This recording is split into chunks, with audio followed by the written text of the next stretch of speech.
सांगलीच्या शिराळा तालुक्यातील चांदोली धरणाच्या पाणलोट क्षेत्रात मध्यम स्वरूपाचा पाऊस सुरू असून पाणीसाठा 85% पोहोचलाय।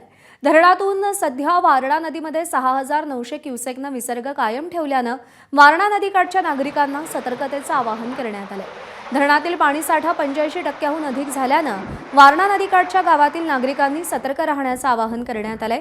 गेल्या 24 तासात धरण परिसरात 24 मिलीमीटर पावसाची नोंद झाली असून चालू पावसाळ्यात आतापर्यंत 1516 मिलीमीटर पाऊस झालेला आहे।